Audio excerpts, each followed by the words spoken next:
हैं, राहुल गांधी बिहार दौरे पर होंगे। पलायन रोको नौकरी दो पदयात्रा में शामिल होंगे। बता दें कि बेगूसराय में पदयात्रा में शामिल राहुल गांधी होंगे। पटना में संविधान सुरक्षा सम्मेलन है और संविधान सुरक्षा सम्मेलन में शिरकत राहुल गांधी करेंगे।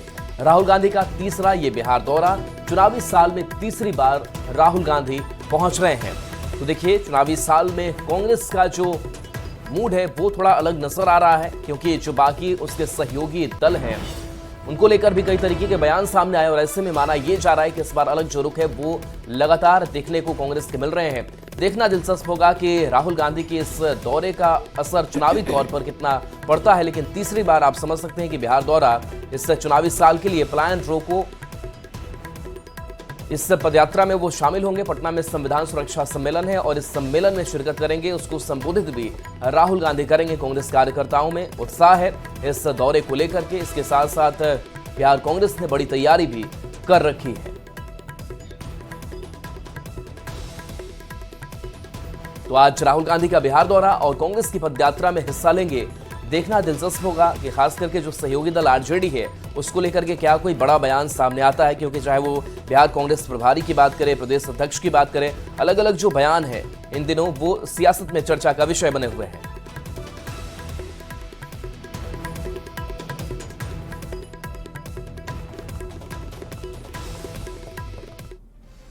राहुल गांधी आज बिहार दौरे पर आ रहे हैं। राहुल गांधी के बिहार दौरे पर सियासत चौतरफा हो रही है। आपको बता दें कि बीजेपी ने राहुल के दौरे पर निशाना साधते हुए कहा कि राहुल जहां जहां कदम रखते हैं वहां वहां कांग्रेस की लुटिया डूब जाती है। 7 तारीख को मैं बेगूसराय आ रहा हूं। कांग्रेस के पूर्व राष्ट्रीय अध्यक्ष और लोकसभा में विपक्ष के नेता राहुल गांधी चुनावी साल में 4 महीने के भीतर तीसरी बार बिहार आ रहे हैं। हालांकि बिहार में नई टीम बनाने के बाद ये राहुल का पहला दौरा है। बिहार में कांग्रेस की सियासी जमीन मजबूत करने की कोशिश में जुटे राहुल संगठन में एक के बाद एक कई बड़े बदलाव कर चुके हैं और अब कांग्रेस की नजर जनाधार जुटाने में है, जिसके लिए राहुल गांधी पलायन रोको नौकरी दो यात्रा में शामिल होने बिहार दौरे पर आ रहे हैं। बिहार के युवाओं की समस्याएं समझ आए और बिहार की सरकार को प्रेशर आए और हम इस सरकार को बदल पाए। बिहार के जो युवा हैं, आपकी हम एनर्जी मोबिलाइज करना चाहते हैं, एक नया बिहार बनाना चाहते हैं। जी राहुल जी आ रहे हैं। 3 कार्यक्रम हैं। बेगूसराय में यात्रा करेंगे, संविधान सम्मेलन है और एक इंटरनल पार्टी का कार्यक्रम है। बिहार दौरे से पहले राहुल गांधी ने ये नई मुहिम भी छेड़ दी है। युवाओं से अपील की है कि वो सफेद टी शर्ट पहनकर बेगूसराय में पलायन रोको नौकरी दो यात्रा में शामिल हो। राहुल ने ये वीडियो सोशल मीडिया पर पोस्ट किया, जिसमें वो खुद भी सफेद टी शर्ट में नजर आ रहे हैं। हालांकि राहुल गांधी पर हमलावर बीजेपी का कहना है कि इससे कांग्रेस को कोई फायदा नहीं मिलने वाला है। राहुल गांधी जी को बहुत बहुत धन्यवाद। वो जहां जहां जाते हैं कांग्रेस का लुटिया डुबाने का काम करते हैं। वो मध्य प्रदेश गए, वो छत्तीसगढ़ गए जो अभी चुनाव हुआ कुछ दिन पहले, हरियाणा गए, महाराष्ट्र गए, राजस्थान गए, दिल्ली गए, सभी जगह उन्होंने कांग्रेस का लुटिया डुबा दिया। ट्रैक रिकॉर्ड है, जहां वो जाते हैं वहां पक्का वो हारते हैं। तो एकदम राहुल गांधी जी बिहार आएंगे, जितना आएंगे उतना अधिक सीटों से हम एनडीए की सरकार बनाएंगे। राहुल गांधी के बिहार दौरे से पहले सियासत चरम पर है। बीजेपी के नेता एक सुर में कांग्रेस पार्टी पर निशाना साध रहे हैं। सत्ताधारी जेडीयू के नेता भी बीजेपी के साथ सुर में सुर मिला रहे हैं और ये दावा कर रहे हैं कि राहुल गांधी का ट्रैक रिकॉर्ड रहा है। जहां जहां राहुल के कदम पड़ते हैं कांग्रेस की बुरी हार होती है। वहां कितना रोजगार दे पाए, ये कुकर्म तो उन्होंने किया है। 60 साल के इनके पाप का, इनके कुकर्म का नरेंद्र मोदी ने 10 साल में भरने का काम किया। सत्ता पक्ष के नेता राहुल गांधी पर चौतरफा निशाना साध रहे, लेकिन राहुल के दौरे से बिहार कांग्रेस का जोश हाई है। बिहार प्रभारी प्रदेश अध्यक्ष और नए जिला अध्यक्षों की नियुक्ति के बाद राहुल गांधी की अगली रणनीति क्या होगी, इस पर भी सबकी निगाहें टिकी है। देखना होगा कि इससे कांग्रेस को कितना फायदा पहुंचता है। पटना से संवाददाता संजय कुमार के साथ ब्यूरो रिपोर्ट न्यूज 18। आरजेडी और कांग्रेस में सीएम फेस पर रार जारी है। बिहार कांग्रेस अध्यक्ष राजेश राम रविवार को तेजस्वी यादव से मिले। मुलाकात के बाद राजेश राम ने सीएम फेस पर बड़ा बयान दिया। राजेश राम ने कहा कि सीएम चेहरा बैठक के बाद ही साफ हो पाएगा। सीएम फेस कौन होगा ये मिलकर तय करेंगे।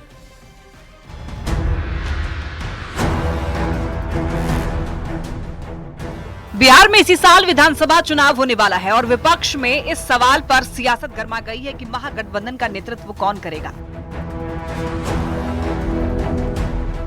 नेता प्रतिपक्ष तेजस्वी यादव के चेहरे पर स्थिति दिन पर दिन धुंधली होती जा रही है, क्योंकि कांग्रेस पूर्व मुख्यमंत्री लालू प्रसाद के बेटे तेजस्वी के नाम पर फाइनल मुहर लगाने को तैयार नहीं है। राहुल गांधी के सबसे भरोसेमंद माने जाने वाले बिहार कांग्रेस प्रभारी कृष्ण अलावरू और नए प्रदेश अध्यक्ष राजेश राम बार बार ये कह रहे हैं कि सीएम फेस कौन होगा ये मिलकर तय करेंगे।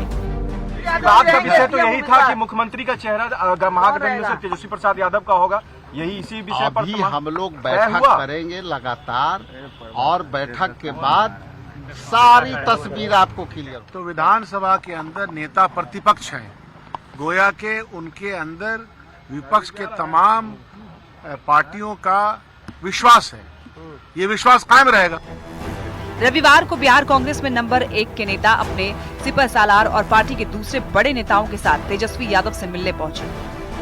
राहुल गांधी की बिहार यात्रा से ठीक एक दिन पहले उन्होंने ये बयान देकर साबित कर दिया कि कांग्रेस कितनी बड़ी तैयारी में है।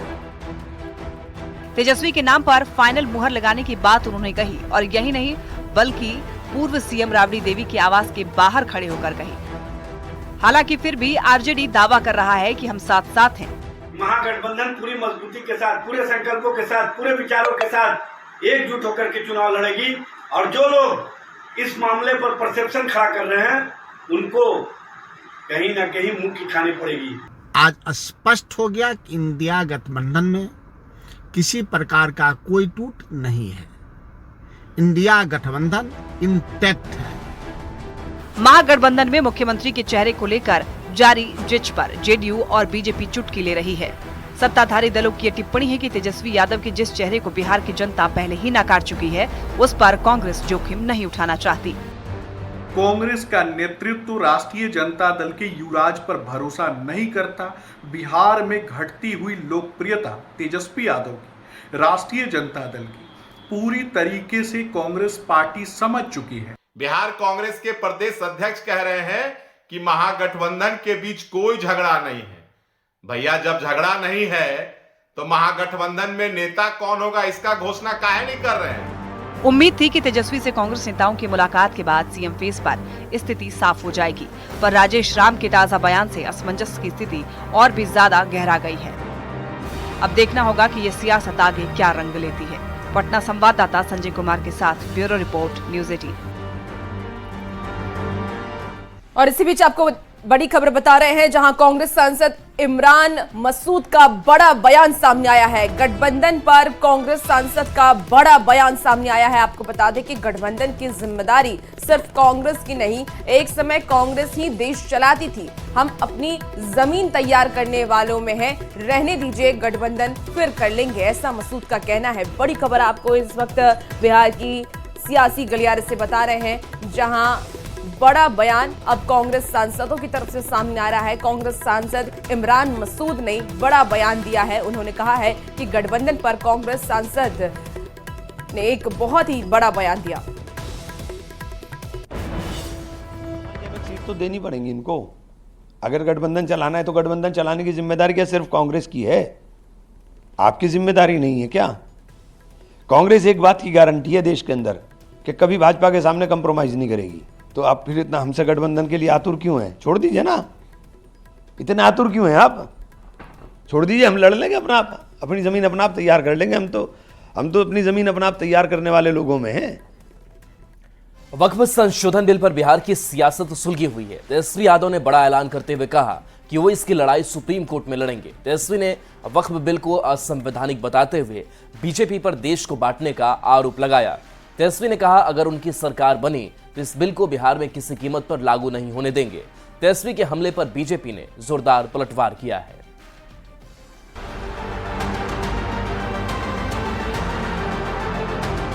यह संवैधानिक बिल है। ये तरीका ठीक नहीं है आपका। I rise to move the motion for consideration of the Waqf Amendment Bill 2025. किसी भी कीमत पे इस बिल को हम लोग बिहार में लागू नहीं होंगे। लोकसभा और राज्यसभा में वक्फ संशोधन बिल बहुमत के साथ पास होने के बाद अब ये कानून बन गया है। नोज 95। वक्फ संशोधन अधिनियम 2025 को राष्ट्रपति द्रौपदी मुर्मू की मंजूरी मिल गई है, लेकिन इस पर सियासत थमने का नाम नहीं ले रही है। नेता प्रतिपक्ष तेजस्वी यादव राष्ट्रपति की मंजूरी के बावजूद नए वक्फ कानून को बिहार में लागू नहीं होने देने का दावा कर रहे हैं। नए बिल को असंवैधानिक बताने वाले तेजस्वी ये कह रहे हैं कि बिहार में सरकार बनने पर वो किसी भी कीमत पर नए वक्फ कानून को लागू नहीं होने देंगे।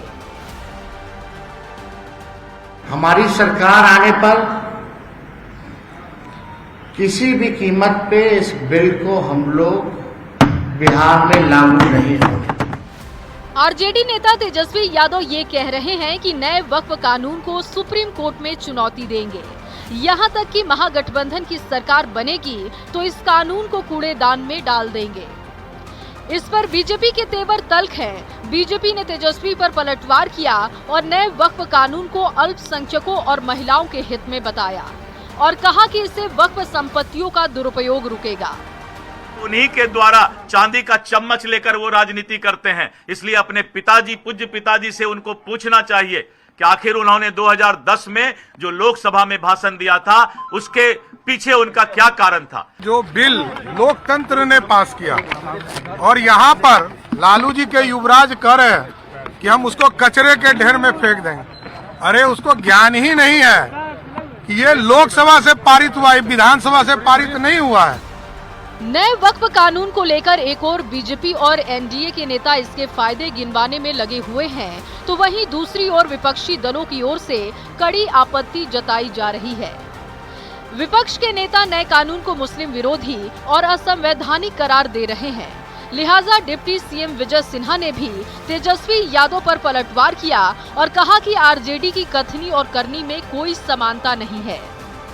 ये दोहरे चरित्र के लोग हैं, इसके कथनी करनी में कहीं समरूपता नहीं है और ऐसे मानसिकता के लोग अपने स्वार्थ के लिए सत्ता की लोलुपता में कोई भी सौदा कर सकता है। देखिए, अदालत जाने का तो सबको अधिकार है, वो जा सकते हैं, लेकिन अदालत जाने में नीयत खराब है इनकी।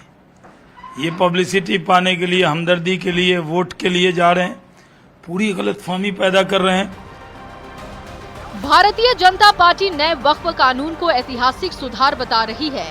वक्फ की संपत्तियों में पारदर्शिता लाने का दावा कर रही है, लेकिन बिहार की सियासत सुलगी हुई नजर आ रही है। पटना से संवाददाता संजय कुमार के साथ ब्यूरो रिपोर्ट, न्यूज़ 18। बीजेपी अपना 45वां स्थापना दिवस धूमधाम से मना रही है। बिहारी बीजेपी कार्यालय में दिलीप जायसवाल ने झंडा फहराया और विकसित भारत का संकल्प भी दोहराया। स्थापना दिवस पर बीजेपी सेवा पखवाड़ा मना रही है। स्थापना दिवस को लेकर के बीजेपी का जोश हाई है।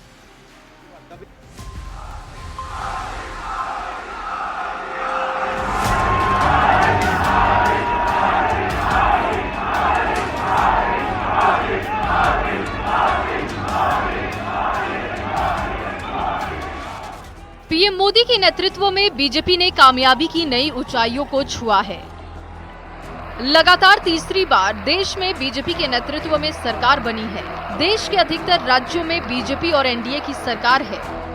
बीजेपी विश्व की सबसे बड़ी पार्टी बन चुकी है। ऐसे में ऐसी शानदार पार्टी के स्थापना दिवस पर बीजेपी नेताओं को गर्व क्यों न हो। ये तस्वीरें हैं पटना बीजेपी ऑफिस की, जहां धूमधाम से बीजेपी ने अपना स्थापना दिवस मनाया। पार्टी कार्यालय में बिहार बीजेपी अध्यक्ष दिलीप जायसवाल ने झंडोत्तोलन किया। दिलीप जायसवाल ने पार्टी के 45वें स्थापना दिवस पर विधिवत पूजा अर्चना की, फिर नेताओं के बीच लड्डू बांटे।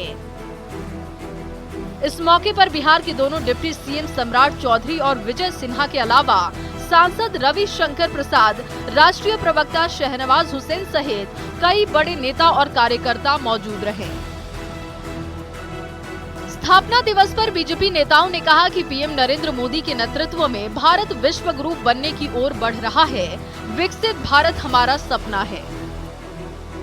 आज बीजेपी का ये तीसरा चौथा पुष्प स्थापना दिवस मना रहे हैं।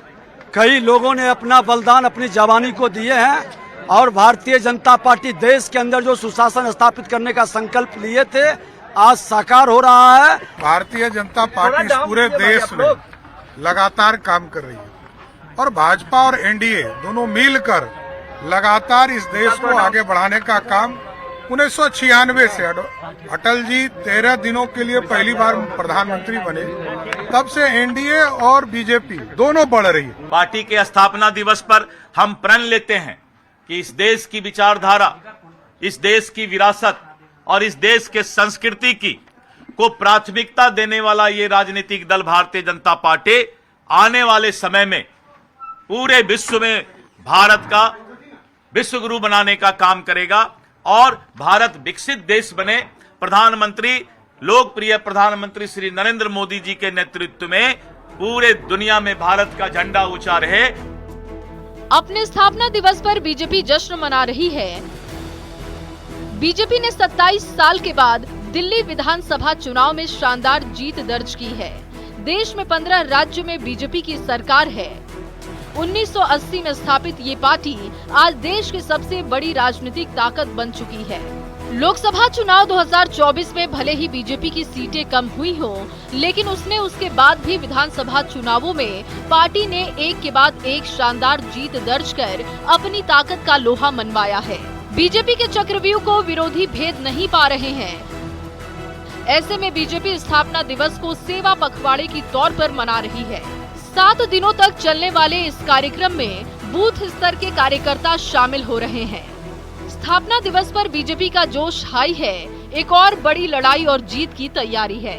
न्यूज़ 18 के लिए पटना से आनंद अमृतराज की रिपोर्ट। 14 अप्रैल को भारत के संविधान के निर्माता बाबा साहेब भीमराव अंबेडकर की जयंती है। बिहार में चुनावी साल में सभी दलों ने उनकी जयंती को धूमधाम से मनाने की तैयारी में जुटी है, लेकिन उनकी जयंती से पहले सियासत भी खूब हो रही है और सभी दल एक दूसरे पर बाबा साहेब के बहाने निशाना साध रहे हैं और खुद को बाबा साहेब के सिद्धांतों पर चलने वाली सच्ची पार्टी बता रहे हैं। कांग्रेस का दावा है कि बाबा साहेब के सिद्धांतों पर सिर्फ कांग्रेस ही चलती है और संविधान की रक्षा के लिए लड़ रही है, तो बीजेपी जेडीयू ने कांग्रेस आरजेडी को संविधान को खत्म करने वाला और लोकतंत्र खत्म कर राजतंत्र स्थापित करने वाली पार्टी बता दी है। अम्बेडकर साहब की मूर्तियां तोड़ी जा रही है भाजपा आरएसएस के द्वारा, वो भी मना रहे हैं जयंती। हंसी आती है। वोट की राजनीति किस कदर तक भारतीय जनता पार्टी को ले जाती है, यह बताने की जरूरत नहीं है। बाबा साहब अम्बेडकर ने भारत के लिए जो संवैधानिक ढांचा खड़ा किया था, उसे राष्ट्रीय जनता दल जैसे लोग इस लोकतंत्र को राजतंत्र में बदलने की कोशिश बार बार करते हैं। एक वंश का राज। और इस भारत देश में जब तक भारतीय जनता पार्टी और माननीय नरेंद्र मोदी जी हैं, तब तक बाबा साहब के संवैधानिक मूल्यों की न सिर्फ रक्षा होगी, अपितु बाबा साहब के सपनों की तरफ भारत और तेजी से बढ़ेगा। जरा देखिए ना कैसे बाबा साहब के संविधान को तिलांजलि दी जा रही है इस देश में। जनता दल यूनाइटेड, एलजेपीआर, हम सेकुलर जैसी पार्टियां लगातार संविधान की तिलांजलि दे रही हैं और नरेंद्र मोदी और उनकी पार्टी भारतीय जनता पार्टी तो संविधान की तिलांजलि देना अपना फैशन समझती है। अब राजद के लोग भी बाबा साहब की विचारधारा पर क्लेम करते हैं, जिन लोगों ने हमेशा अपने परिवारजनों को ही आगे बढ़ाया है, किसी के लिए भी कुछ नहीं किया। जयंती मना लेने मात्र से बाबा साहब के विचार आपके साथ नहीं हो सकते हैं। यह सब ढकोसले जनता कभी बर्दाश्त नहीं करेगी।